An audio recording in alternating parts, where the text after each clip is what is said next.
Olá, seja bem-vinda, seja bem-vindo, você que vai assistir essa live aqui comigo. Hoje nós vamos fazer a leitura, começar a leitura da segunda carta de Paulo aos Tessalonicenses. Essa carta é curta, irmão, só tem 3 capítulos, mas eu iria lê-la toda, mas a live vai ficar muito longa, então eu vou ler o capítulo 1, amanhã o capítulo 2 e depois o capítulo 3, amém? Para a gente poder entender melhor e não ser tão longo. Vamos então curvar as nossas cabeças para orar, pedir direcionamento ao Senhor nessa leitura e nessa reflexão. Pai querido e Pai amado, graças te dou por mais um dia único, em que o Senhor preparou para cada um de nós, um dia exclusivo, um dia que temos o privilégio de abrirmos os olhos, de dar glórias a Ti por estarmos vivos. É um milagre, Senhor, o maior milagre é a vida, porque o Senhor derramou sobre nós a Sua maravilhosa graça. Nos ajude, Senhor, nos ajude a abrir nossas mentes, o nosso coração, para receber a Tua palavra, que é viva e eficaz, e nunca volta vazia. Nos ajude, Senhor, invade esse ambiente com o Teu Santo Espírito e que eu seja usada por Ti, Senhor. Que só seja dito exatamente o que está na Tua palavra. É o que eu oro, Senhor, em nome de Jesus. Amém. Amém, irmãos? Então vamos ler o primeiro capítulo da segunda carta de Paulo aos Tessalonicenses. Lembrando, gente, que a primeira carta de Paulo aos Tessalonicenses ensina a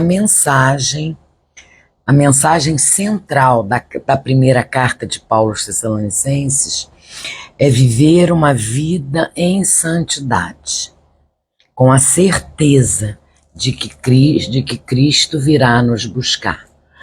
É buscar o Senhor de dia e de noite.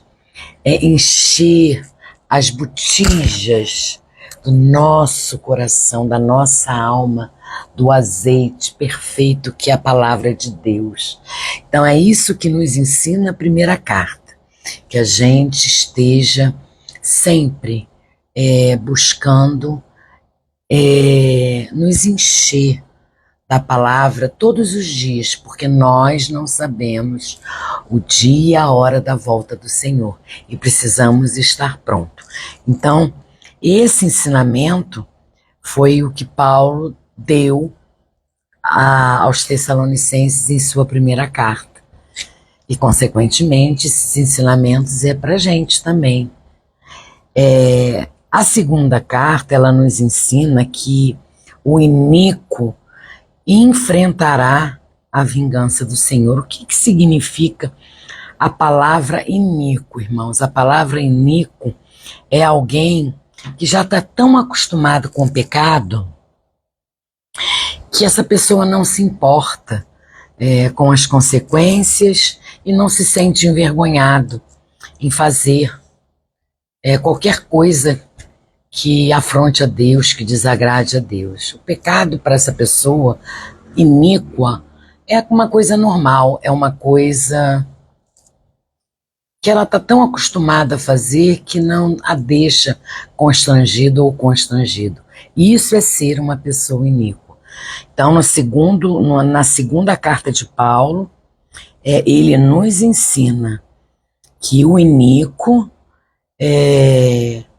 enfrentará, que aquele que não teme ao Senhor, aquele que peca sem ter um mínimo de constrangimento, faz com maior naturalidade, ele será levado a julgamento e enfrentará a vingança do Senhor. Todos nós seremos levados a julgamento. O justo, o injusto, o iníquo, o perverso, todos nós seremos levados à presença do Pai e iremos a julgamento. Por isso é tão importante a gente entender que a gente precisa alimentar o nosso espírito todos os dias da nossa vida, enquanto estivermos nesse mundo, porque não sabemos o dia e a hora da volta do Senhor. Amém? Então, vamos lá. O capítulo 1 começa assim. Paulo, Silvano e Timóteo, a igreja dos Tessalonicenses em Deus, nosso Pai, e no Senhor Jesus Cristo. Que a graça e a paz de Deus, nosso Pai, e do Senhor Jesus estejam com vocês. Irmãos, devemos sempre dar graças a Deus por vocês, como convém, pois a fé que vocês têm cresce cada vez mais, e o amor que todos vocês têm uns pelos outros vai aumentando. É por isso que nós mesmos nos orgulhamos de vocês nas igrejas de Deus, por causa da perseverança e da fé que vocês demonstram em todas as perseguições e tribulações que estão suportando. Isso é sinal evidente do justo juízo de Deus, para que vocês sejam considerados dignos do reino de Deus, pelo qual vocês também estão sofrendo. Pois de fato é justo para com Deus que ele retribua com tribulação aos que causam tribulação a vocês, e que dê a vocês, que estão sendo atribulados, alívio juntamente conosco. Quando do céu se manifestar o Senhor Jesus, com os anjos do seu poder, em chama de fogo, tomando vingança contra os que não conhecem a Deus e contra os que não obedecem ao Evangelho de nosso Senhor Jesus. Estes sofrerão penalidades de eterna destruição, banidos da face do Senhor e da glória do seu poder. Quando ele vier naquele dia para ser glorificado dos seus santos e ser admirado em todos os que creram, isso inclui vocês que creram em nosso testemunho. Por isso, também não cessamos de orar por vocês, pedindo que o nosso Deus os torne dignos da sua vocação e cumpra com poder todo o propósito de bondade e obra de fé, a fim de que o nome de nosso Senhor Jesus seja glorificado em vocês e vocês sejam glorificados nele, segundo a graça do nosso Deus e do nosso Senhor Jesus Cristo. Que palavra, né? Que capítulo. Capítulo 1 fala sobre o juízo de Deus. Eu fiz um resuminho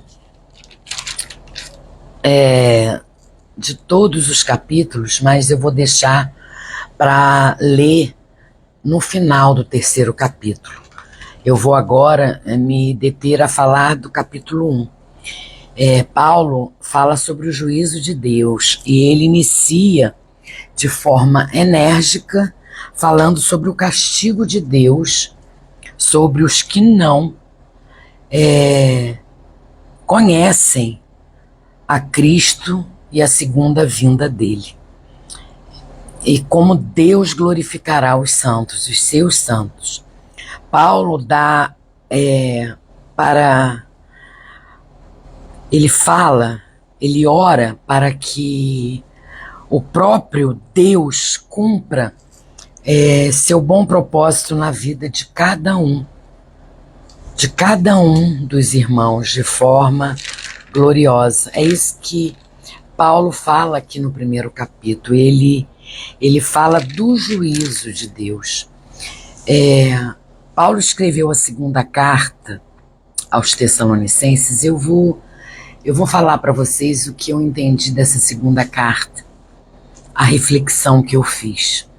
Ele escreve essa segunda carta para encorajar os cristãos a perseverar em meio às muitas tribulações que estavam enfrentando. E isso acontece com a gente nos dias atuais também, né?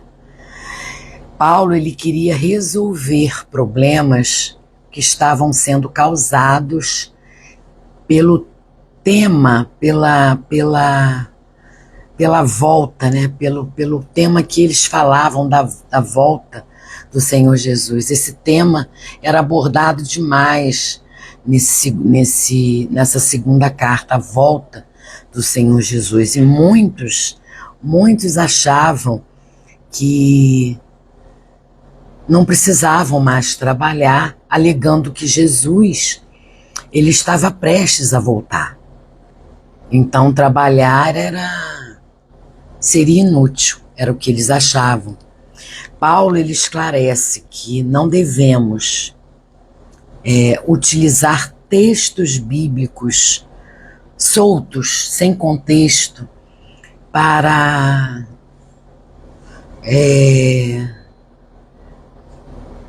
textos sem contextos para sermos improdutivos. Entende o que eu estou querendo dizer? Pelo contrário, devemos dar o nosso melhor em tudo o que fazemos, para que o nome de Jesus seja glorificado e o seu reino cresça. É isso que Paulo ensina aos Tessalonicenses. Eles estavam ali usando textos sem contextos para justificar a sua falta de vontade de fazer as coisas por conta de achar que não era necessário, por conta da vinda de Jesus, já estava próximo. Então nós devemos manter viva, gente, a expectativa dentro de nós da volta do Senhor Jesus.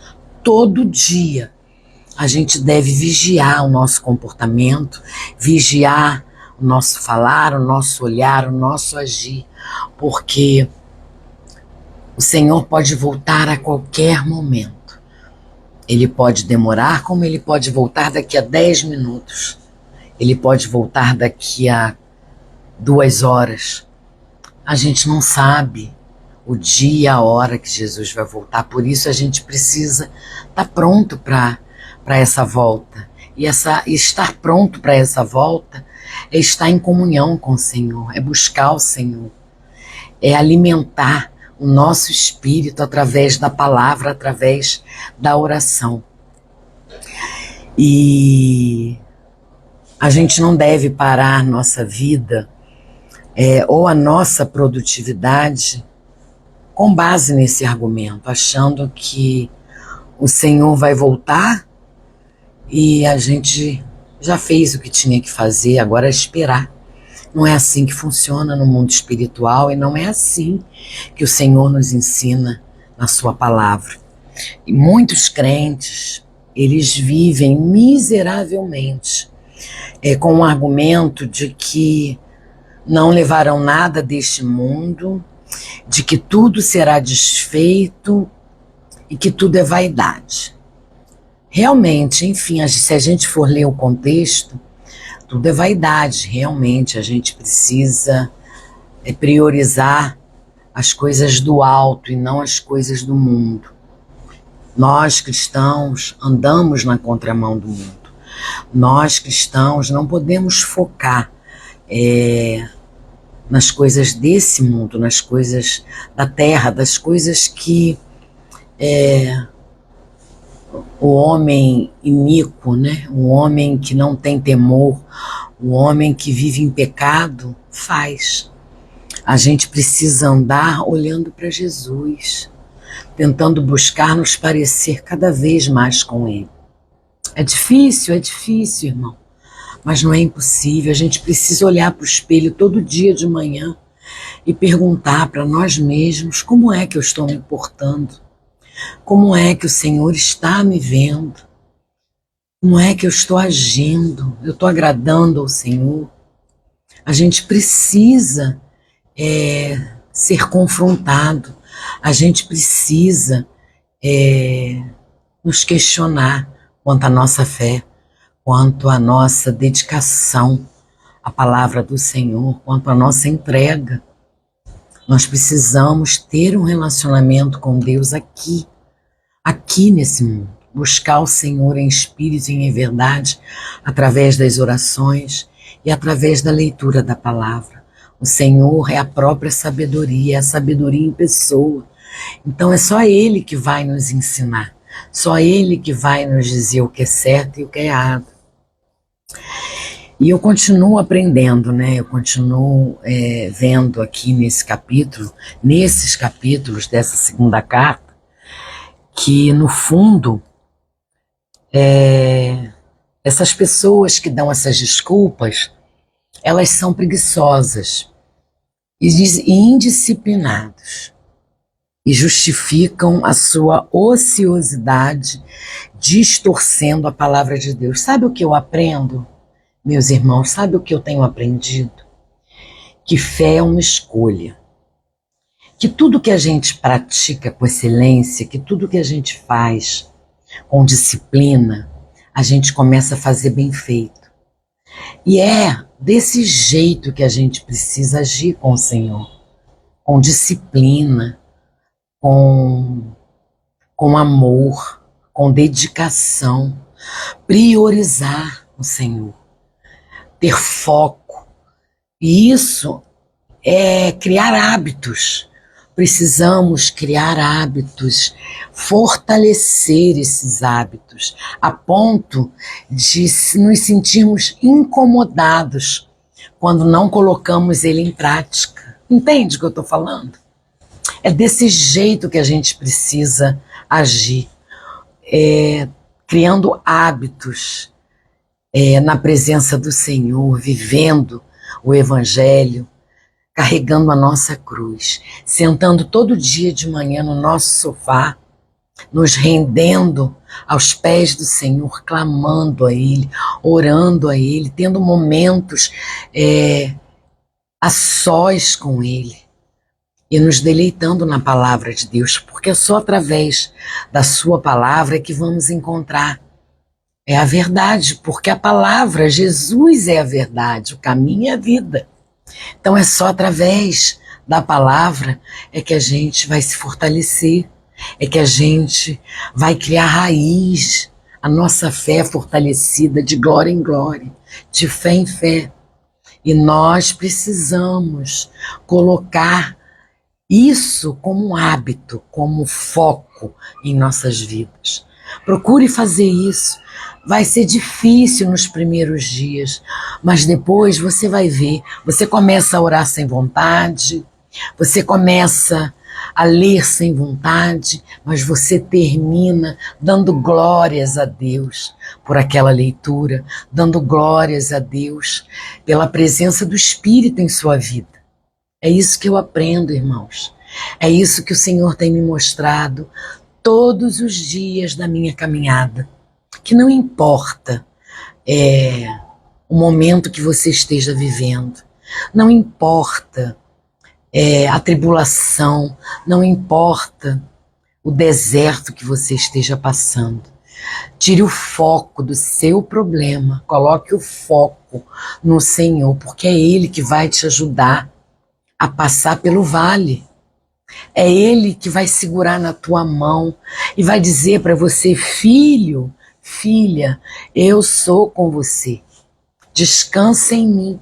Precisamos aprender a descansar no Senhor. O Senhor, Ele veio em forma de homem a esse mundo.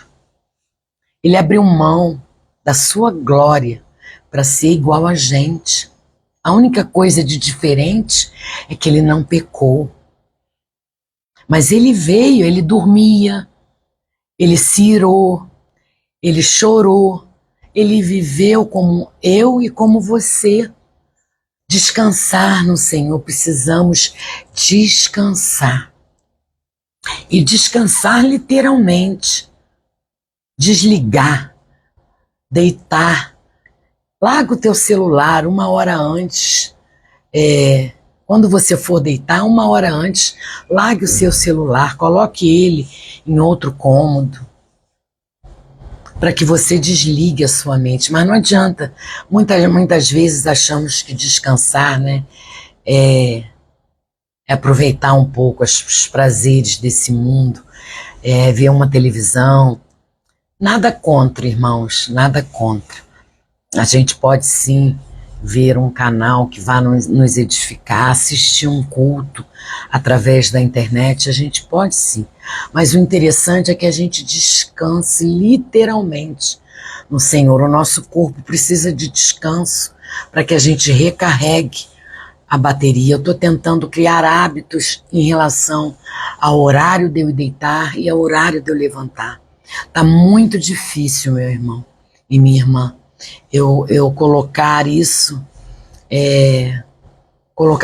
como uma regra na minha vida, ter disciplina ao horário de dormir e ter disciplina ao horário de acordar. Eu gosto de ficar acordada até tarde, eu gosto de ouvir sermãos através da internet até altas horas da madrugada. Eu gosto de estudar na madrugada. E isso não é certo, porque a gente interrompe o nosso sono.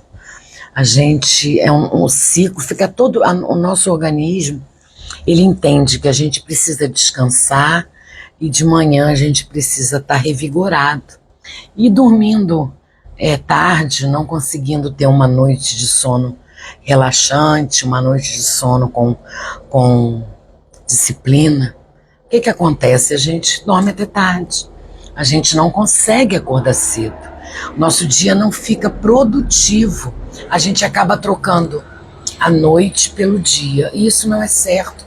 Eu estou vivendo isso e está sendo difícil eu entrar no ritmo de ter horário para dormir, ter horário para acordar. A gente precisa entender que a gente precisa descansar literalmente e descansar no Senhor, colocando as nossas aflições para que Ele cuide também. Como é que eu vou explicar a vocês? A gente precisa ser direto, objetivo nas nossas orações. Direcionar a nossa oração aonde a gente quer que ela chegue. Se a gente quer orar pelo nosso cônjuge, a gente precisa pedir ao Pai: Pai, me ajuda com o meu cônjuge, fala o nome dele. A gente precisa ser objetivo em nossas orações. E é isso que eu tenho aprendido. E aí, irmãos, o que eu aprendo com Deus, aprendo nessa segunda carta, é que Paulo aborda pelo menos 4 temas: a perseguição, a volta de Jesus, a rebeldia e a persistência. E é muito importante que a gente leia de novo esse capítulo. Leiam antes o capítulo 2 e o capítulo 3, para que quando a gente estiver junto, a gente entenda melhor a reflexão, entende? É bem claro o que Paulo está nos ensinando, é bem objetivo o que Paulo está ensinando aos Tessalonicenses, e isso a gente traz para nós hoje, na atualidade, nos dias de hoje. Precisamos entender que o juízo de Deus é coisa muito séria e a gente precisa caminhar de acordo com a sua palavra, de acordo com a sua vontade, não dando vazão às coisas desse mundo. A gente precisa focar nas coisas do alto, não nos deixar distrair com as coisas desse mundo. Amém? Por isso, na palavra dele, fala sempre, né, em você se afastar das coisas que te tiram da presença dele, colocar o foco nele e não nas coisas do mundo. É isso que a gente aprende e é isso que eu aprendo todos os dias, porque ler a palavra, por mais que a gente leia, releia, todo dia a gente vai aprender de uma forma diferente. Então leiam de novo, tá bom? Vamos orar para terminar esse capítulo. Que Deus tenha abençoado vocês, edificado a todos vocês. Deixa eu ver quem está comigo. Rose, querida, bem-vinda. Rui, bem-vindo. Otávio, Deus abençoe. Jusilene, Deus abençoe. Guedes, Lina Guedes, Deus abençoe. Gente, que bom que vocês estão aqui nessa live e amanhã eu tô de volta para a gente ler o capítulo 2 dessa segunda carta de Paulo aos Tessalonicenses. É uma carta curta, com 3 capítulos apenas, tá bom? Vamos orar então para agradecer essa reflexão e essa leitura, né? A palavra de Deus, ela é viva, ela é eficaz, ela é uma espada que rasga, que corta o coração, entra no coração da gente. Como é bom. Eu me sinto revigorada quando eu termino uma live, depois que, mesmo que não tenha ninguém assistindo comigo, é tão maravilhoso a gente saber que a gente tem esse instrumento que é a internet, que o Senhor nos deu, né, a partir da pandemia, para que a gente leve a palavra dele. Porque a ordem dele é que a gente pregue o evangelho a toda criatura. Então a gente precisa fazer isso. Se você não tem condições de estar andando, de estar se deslocando, usa a internet, propaga a palavra através da internet. Eu tenho canal no YouTube, vocês devem saber que tudo que eu faço, tudo que eu falo é para o Senhor, nada é para mim. Por isso eu peço sempre no final das minhas lives ou no início que vocês curtam lá no canal do YouTube, compartilhem ou se inscrevam caso não sejam no canal, para que o YouTube entenda que esse conteúdo é relevante, irmãos. O algoritmo do YouTube, o algoritmo do Instagram, ele só vai entender que o conteúdo é relevante, inclusive do TikTok, porque eu também estou postando lá agora. Ele só vai entender se você curte, se você se inscreve, se você me segue, porque aí o YouTube entende que esse conteúdo é relevante e vai distribuir para outras pessoas. E outras pessoas vão passar a ouvir a palavra do Senhor. Esse propósito que o Senhor me deu de falar do Evangelho, de falar da sua palavra, porque eu estou aqui como serva do Senhor, e a intenção é que eu leve a palavra, lendo o Evangelho, mas acima de tudo, falando do plano da salvação, falando do amor de Deus, falando da ressurreição, falando de que, gente, por pior que seja a minha vida aqui, por pior que seja os problemas que eu enfrento, eu vou passar por eles junto com o Pai, mas com alegria no meu coração, porque eu sei, a esperança que eu tenho no meu coração é que um dia tudo isso vai passar e que um dia eu vou estar ao lado dele, eu vou estar na glória com ele. Então essa é a minha esperança, essa é a minha alegria, e isso é o que eu tento levar para todos vocês. Um dia, em nome de Jesus, eu vou fazer uma live dando o meu testemunho para vocês, contando a minha história. Amém? Deus abençoe vocês. Curve a sua cabeça, vamos orar agradecendo esse momento maravilhoso que o Senhor nos deu. Pai querido e Pai amado, gratidão, gratidão por essa leitura, gratidão porque o Teu Espírito Santo, Ele me usa em todo tempo. Obrigada, Senhor. Obrigada porque eu sinto que eu não sou nada sem permitir que o Senhor tome a frente da minha vida. O Senhor é o guia da minha vida. O Senhor é o centro da minha vida. Eu preciso de tudo, mas muito mais que tudo, eu preciso do Senhor. As coisas desse mundo são passageiras. As coisas materiais não são tão importantes. Claro, precisamos ter uma vida confortável, uma vida com abundância, e o Senhor tem na sua palavra essas promessas para cada um de nós, que a gente tome posse delas, mas que a gente coloque a nossa vida no Senhor, que a gente coloque o nosso foco no Senhor, que a gente tenha o Senhor como o Senhor e Salvador de nossas vidas. Que a gente não tenha outros deuses, que a gente não permita que outros amores, que outras coisas que cheguem ao nosso coração tomem o lugar do Senhor, porque o lugar do Senhor é único e ninguém pode tomar esse lugar. Por isso, Senhor, eu declaro todos os dias da minha vida: eis-me aqui. Usa-me da forma, da maneira que o Senhor quiser. E também, Senhor, conserta aquilo que está errado. Se há algo em mim que não te agrade, arranque, restaure, Senhor, e afaste de mim aqueles que não acrescentam em nada. Eu sei, Pai, que eu estou aqui como sua serva, que o meu dever é falar do teu amor, é levar o teu evangelho a toda criatura. Mas isso não quer dizer que eu precise conviver com aquele a quem eu levei a palavra. A palavra eu preciso levar, mas o convencimento é o teu Espírito que vai dar a ele.